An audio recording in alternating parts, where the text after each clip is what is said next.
Hey guys, in today's video, we're gonna check out Tiger Woods' swing versus Phil Mickelson's swing.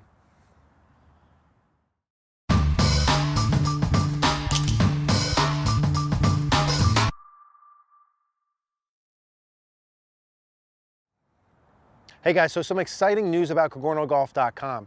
We've made some really cool changes. Instead of only 100 videos that we had on there before, we now have over 250 videos on CogornoGolf.com. It's no longer just a video library. We have curated those videos and put courses together to take you through that process just for you guys step by step. All of these videos here, that combined with the extended YouTube versions, not gonna be on YouTube, not gonna be anywhere else, only gonna be on CogornoGolf.com. Check out the link in the description down below. Hey guys, so in this video, we're gonna talk about Tiger Woods' swing. We're gonna talk about Phil Mickelson's swing. We thought it'd be cool to do a little mechanical breakdown for their match this upcoming Friday, go over what I like and what I don't like in each of their swings, and maybe who I think is gonna win. So I hope you guys enjoy this video. All right, guys, so we wanted to do a little Mickelson versus Tiger little swing analysis here for the match that they have upcoming here on Friday. Sort of an interesting idea. They're doing this match thing, right, where you get a pay-per-view, pay $20. I guess they're going to be mic'd up playing at Shadow Creek in Vegas. I'm probably not going to pay and watch it. I'm not sure if you guys are going to or not. I'm interested to see how it goes. I see this week they're kind of ramping up some of the marketing and PR stuff for it, so we'll see. But nonetheless, let's take a look at their swings. I pulled up two images here, one of Tiger on the left and Phil on the right, as you can see, and I picked these images for a reason. Tiger with his hands up after he won the Tour Championship this past year, and Phil after hitting one of many drives he hits in the out of play. I think he hit this one on a tent somewhere. So Phil in disgust and agony after another poor drive. He's been doing for 30 years, and Tiger with his arms up for the victory, and that's what I think is going to happen this Friday when they play as well. So Tiger obviously coming off a comeback, playing really well. Mickelson, to me, sort of heading in the opposite direction. Always been super streaky, even more so now as of late. And I think there's mechanical reasons that we'll dig into. So some of the swing stuff, let's start with the Tiger swing here first. So I'm going to pull up a example of a swing, and we're going to kind of check this one out here first. In fact, I'm going to pull this up on the whole screen. So the short version of this deal is Tiger, over the past, let's play this forward here. Tiger over the past year or so of sort of rebuilding his swing mechanics has got his swing to a point where it's, to me, excellent. Fits a lot of the things that I like to talk about in terms of elite level ball striking. As he was reviewing, as he was kind of building his swing back up after the injuries and stuff, put himself in some positions in the swing that weren't so good, but he's built his way out of it. He was getting really stuck under. A lot of pushes and hooks. He kind of have that high right shoulder to try and get out of that. So to me, he built a lot of good things back in here. Let's look at his first. So some of the things that I really like to see that we talk about a lot in the swing analysis or some of the other videos, at the setup position, back of the armpits, kneecaps, balls of the feet, butt line not super far behind the heel line, shaft line in line with the belt buckle, shoulders, hands in front of the toe line, lower back flat, upper back rounded, and eye line down. Those of you guys who watch my stuff know that I like that. I always use Mr. Hideki as my sort of stock setup model, and he hits all of those things. Armpits, kneecaps, balls of the feet, butt line not super far behind the heel line, right? Posture points, buttock club in line with the belt buckle, shoulders, hands in line in front of the toes, lower back flat, upper back rounded, eye line, and chin down. So those are the pieces that I like to see at address. Tiger, flawless there. As he starts to ride up to the top, if we let him play through here, right, some of his camera angles aren't going to be perfect, but we'll see the club head for him going right up the shaft plane, getting basically in line with the hands at first parallel.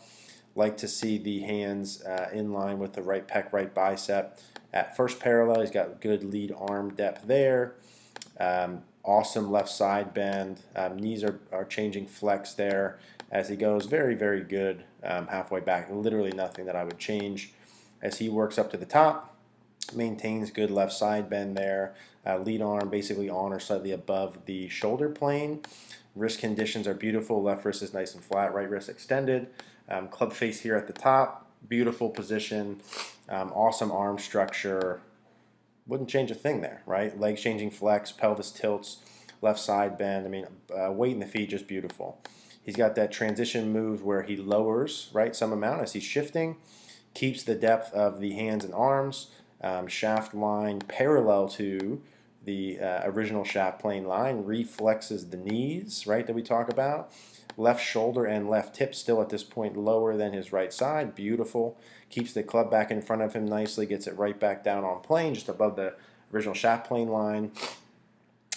Hips nicely open, rib cage nicely open, right shoulders tilted, good arm structure. Look at the footwork there. I mean, just awesome. And then gets back essentially parallel to the plane line on the way through. Now this is as of the the PGA Championship, so just a ton of awesome stuff here. Let me pull up his. So here's another. This is from more recent here. Let me pull up and get a face on. So the down the line pieces that again, this is just from the PGA Championship. Let's see if we have a good face on right from this view here. If not, we'll pull up one of the other ones. So here's a driver. He hits. Let's see if we can get this one on here. Okay. So same sort of pieces here, right? Got away with a Let's miss get this left. going. We're going to see a lot of the same pieces. I love where this swing gets for him. He sort of, over the past couple of years and really over the past bunch of years has developed this late hinge at the top as he starts to work down and forward, which is the one piece I would be critical of for him is that transition piece. He's got that. If he would have just stopped there and then go, right, compared to here, he's got this late hinge as he's down. He's sort of downloading the shaft, which I think sometimes gets that shaft a little bit too far behind him, and then he struggles with that right shaft. But still mechanically, I mean, looking excellent here. To me, he has a lot of signs, and here's a more recent driver swing for Tiger here too. He's got a lot of signs of the old swing pieces in here. I mean, the takeaway pieces here, just excellent up to the top. Again, if there's one little critique there to me, when he gets in the course especially, that loading of the shaft at the top as he works in transition compared to if he would just give himself a second. I mean, look at that. Look at that takeaway position we talk about all the time. Club head in line with the hands, right? Club face tilted down. I mean, that's beautiful. As he starts to work his way up to the top, has nice lead arm depth there. Again, this camera angle's not perfect. Here again is that one little piece, pretty good there, but sometimes he really loads that shaft at the top. Beautiful downswing delivery. That's just excellent. I mean, his mechanics, to me, as he plays here this past year, and I think a lot of it for him is mental and getting over the hurdle of, going through everything he went through, but he's played better because his mechanics have gotten better, right? His mechanics and his swing have gotten a ton better. This is old Tiger back in 2001, right? These are the swings that, I mean, you could watch this. Let's just play one. Look at the rhythm here he has. I mean, just beautiful. Everything he does here in these older swings, let's pull him up. It's a lot of the same. To me, I'm starting to see a lot of the pieces he used to have in here. Maybe, again, the camera angles are different here, but a lot of the same top of backswing positions. I think he's made an effort of adding some left side bend in 2000, early mid 2010s with Foley. So some of that you'll see a little bit different. I mean, look at these swings. What would you change with that golf swing? I mean, absolutely nothing, right? That is just unbelievable. And he hits all the spots. I mean, all the spots that I would talk about, right, that I'm talking about. I'm not saying these just for fluke, right? Back of armpits, balls of feet, butt line not super far behind, club in line, shoulders, hands in front of toe lines, lower back flat, upper back rounded, eye line down. I mean, this is what good and great ball strikers do. Right, so if we get him going here right before he starts, let's see if we can get that going up here a little bit quicker. I mean, it's just beautiful. Hands in line with the right pec, right bicep. Club is parallel to the plane line. Beautiful at the top. Beautiful wrist conditions, arm structure. He's going to reflex during the downswing as he rotates. Gets the hands basically right back where he came back up. Works his plane back down and then back to the side. So just unbelievable. He's getting those mechanics back there now, and I think that he's going to continue to do what he did in previous years. Now, on the flip side of that, we got Mr. Mickelson. Now, I'm going to pull up some stats here before I dig into this Phil swing. So, Tiger versus Phil, right? So Phil, let's pull up some of these stats here from last year. Phil Mickelson, Okay, unbelievable golfer. He has 43 all-time victories. Just, I mean, unfathomable for most people to even recognize that. 193 top 10 finishes on the PGA Tour, 43 total victories. Just sick, right? Just sick. Now, if we actually look at his stats and dig into what he's doing, if you think about Phil, people say Phil the Thrill, right? Phil hits these unbelievable shots. He's so creative. Yeah, but the problem is he's Phil the Thrill because he hits the freaking driver all over it a lot. Okay, he hits the driver forever for the past 20 years, all over the place. He's so wild, right, that he's able to hit those unbelievable shots because he puts himself in those positions all the time. His mechanics to me are not good. Never liked a lot of his move. Now, he beat me every single time we play. Unbelievable short game. When he's on, he hits it really close. He's got plenty of distance to spare. Right, last year he averaged 300.7 yards. He was 150th on tour last year in strokes gained off the tee, but he was 23rd in approach shots to green. So really his big thing is the driver, right? He was 10th in strokes gained putting. He's always typically top 50 in strokes gains around the green, but off of the tee, 150th, losing .189 off the tee. He ranked 192nd last year in driving accuracy percentage at 51.59% and 136th in greens in regulation. The thing is, when he hits greens, he hits it tight a lot, but he misses a lot. So his stats, right, compared to Mr. Tiger, 80 all-time victories, 193 top 10 finishes. I don't know if that's they both have 193. It's kind of weird, but 80 victories, right? Crazy, crazy. Last year, Tiger 303.4 off the tee. His driving accuracy not super good last year, never really good. But if we look at his strokes gained, yeah, so he was first in strokes gains approach to green. So he was the best in strokes gains approach to green last year. Those iron mechanics, that swing I showed you, #1 on tour in terms of strokes gained approach to green. 11th around the green, 39th in putting, 7th from tee to green overall. So Tiger was 7th overall tee to green, which is excellent. And to me, that's because of his mechanics. Now, Phil, okay, there's just a lot of stuff in here that I don't like. I from kind of setup beyond. To me, he's okay from this side in terms of the setup positions that we would be looking for. He's got some things that are a little bit off. Again, part of that's camera angle. As we start to work up to the top, at the top of the backswing and during the initial downswing phase, quite honestly, there's just a lot of pieces in here that I see with a lot of players who are higher handicap levels. I mean, the fact that he makes this thing work as good as he does, kind of, right? He hits it a mile and he's good with his irons, but his driver's all over the place. His takeaway pieces to me are okay. Club head in line with the hands, club face down, they're okay. The problems really start to come in from here to the top. As we start, and again, I'm aware that these camera angles are not all perfect. So #1, I talk a lot in the videos about the plane of the club during the backswing, and that I see the greater majority of good golfers at left arm, or for him right arm parallel, have the plane of the club between the toe line and the golf ball, right? So if we look at good players, right, most all of the really good players now will have the butt of the club of the shaft at left arm parallel, somewhere between the toe line and the ball line, somewhere in that this little phase. Okay, so if I had like a check mark of things that I like to see in a swing, Phil crosses off very few of them. Okay, he does a lot of things that I don't love. This here, obviously, this club.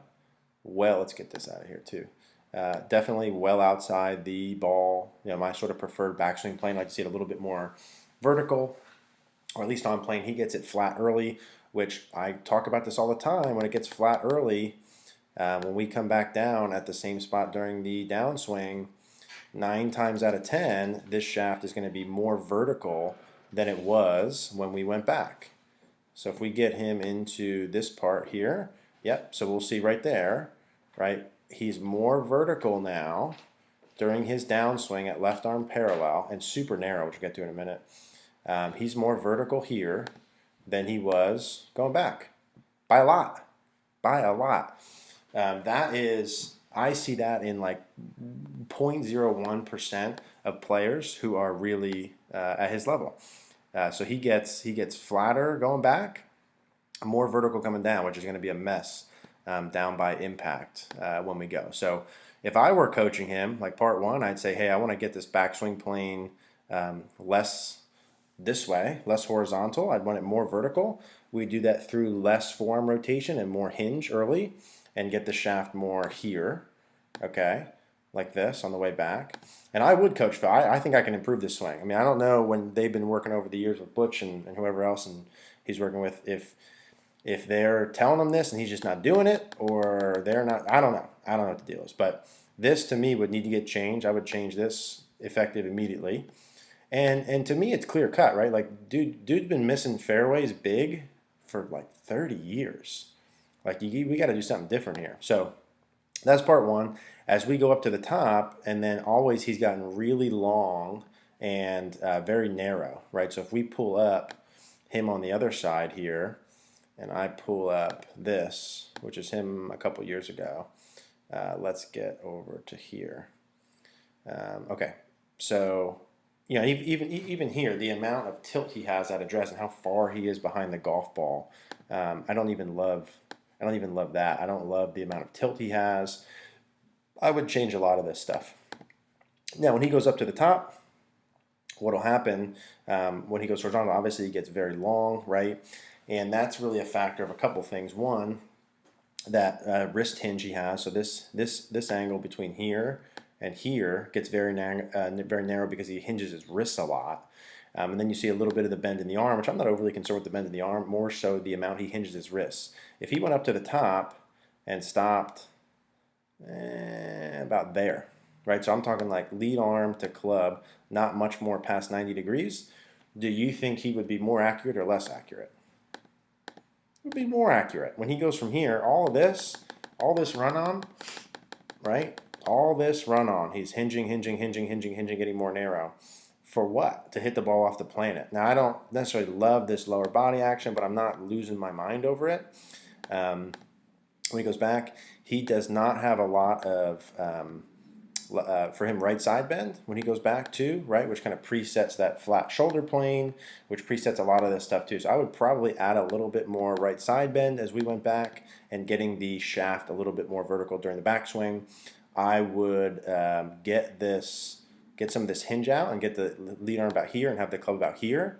So I would take some hinge out late. Those would be the pieces I would change effective immediately. And then because he gets so narrow here and so much hinge, he's so narrow in transition. Now some of you guys, like, that looks cool and looks like you got a lag and this and that. Yeah, that's cool for guys that are doing long drive.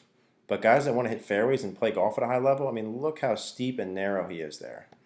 You're done there. Like, this is why he's on 200th on tour and fairways hit. Now, can he, out of pure talent, pure eye-hand coordination, pure ability, play golf and win events? Clearly. But what if this was different? What if he had swing mechanics like Tiger? I mean, what if this was more neutral? Oh, man, he could have won 100 maybe. I don't know. Would he be better or worse? I don't know. I got to think with his eye-hand coordination, you get him out of this here, he's done here. I mean, you're done. He is done. This shaft is way too vertical. It is way too narrow. And he's done. And then he just athletes his way out of this, right? So he comes down here. The shaft, let's get this going here.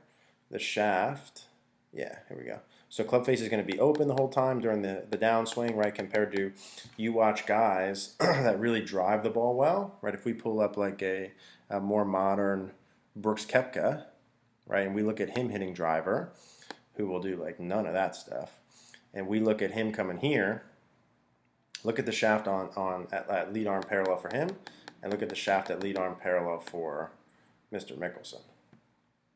And again, I say these things with all due respect. Mickelson would clean me up, up and down the course. But the conversation is not me. The conversation is how would he get better relative to like a Tiger Woods. I mean, look at the difference in the shaft angles between Brooks Koepka and him. Brooks Koepka here, right, on this side, shaft well outside golf ball. Mickelson well inside golf ball. And then as they start to come down from there, look at how Koepka will have the face of the club more tilted down here, whereas Mickelson will have the club face tilted up towards the sky. This lead wrist for him is going to get into extension. He's cupped. Trail wrist is not in enough extension. I mean, these are things I see in high handicap people, to be quite honest. I mean, let's call it what it is. And shaft gets very steep. face is open, open, open. Then he's got to throw it at the bottom, right? Arms fully extended at this position compared to a Mr. Koepka over here, right? So look at the difference between that. Obviously, he's got to straighten his trail arm. As he comes through, his left knee now is going to kick forward. He's going to kind of have that classic lower body sort of lagging look there, right? That knee juts out forward towards the ball. Arms are fully thrown out towards the target. Club face rolled a lot past impact. Just going to not, just not going to be reliable off the tee, period. It is what it is. I mean, the proof is in the pudding. So if I were, Phil Mickelson comes to me for a lesson tomorrow, which maybe after this going out, he should, and I'll fix this stuff up. There needs to be some changes made, man. Needs to be some changes made. He's not short on distance, sitting at 310. Needs to clean up the setup pieces. During the back, so he's got to get the shaft a little more vertical, take some of this hinge out, shorten this up a little bit, add a little side bend, and then all of this stuff is going to look different because it's a reaction. He's got a decent move of the body there, but he's got to make up for everything else, right? I mean, you take that guy's eye-hand coordination and put him in a more neutral position. I mean, come on. I think that's going to be. I think that he could have won 100 times. The point being, if he's playing against a guy who's swinging like this, right? If he's playing against this, let's let this play for a second. He's playing against these sort of mechanics. I mean, who's? I mean, look at that. Look at that. Look at that. Look at that. I mean, come on. That swing right there on the left versus Mickelson's swing. I mean, Tiger's swing mechanics. You know what I would change if Tiger came in for a lesson? Absolutely freaking nothing. Because his mechanics as of right now look excellent. Now, you give me Tiger 2015, 16, whatever. Yeah, I'd have made some changes. But he did that. His swing looks excellent. Phil's swing, to me, still has the same problems that he had back in when he first came out. Now, he's an excellent iron player, right? He doesn't, when you look at his irons versus his driver, notice the swing length difference. Okay, if he comes up like this, look at the length of the swing. Look at how much more width he has here because he doesn't hinge as much. And then because of that, he doesn't get as narrow. And I saw some of those same pieces in transition. But just a different ball game with the irons versus the driver. So to me, his whole deal is getting the driver in play, not hitting it off the planet, right? Not doing, I mean, how many times have we seen, let's see if I still have that. Yeah. How many times have we seen this ordeal over here, okay, from Mr. Mickelson? Here's Mickelson, right? Here's him hitting driver last year somewhere. And how many times have we seen this? Phil rips it. 289 coming right up the hill. And one arm on the club, 4 left, and he hits it in the 10. Yeah, it's going left again. And there, hit the path, guys, and he's up in the hospitality area again.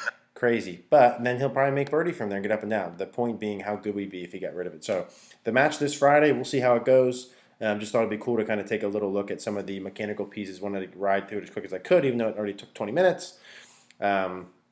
And Phil's got to change the mechanics, man. I hope he changes some of those pieces and he keeps playing for another 10 or so, whatever years. He's going to be great either way. He's great regardless of it. But I think he's great in spite of his mechanics. And, man, how much better could he be if he was hitting fairways? Or would he not know how the hell to play out the fairway? That's another possibility, too. So hope you guys enjoyed this. We'll do some more in-depth swing analysis as we move forward. We'll see how these guys do. Let me know what you think about this match on Friday if you guys will be watching. Hey guys, thanks for watching the video. If you guys liked the video, please click the like button down below. If you haven't, please click the notification bell. And also, if you haven't subscribed, please do so. Another reminder, CogornoGolf.com is up and live. The link will be in the description down below. Thank you guys.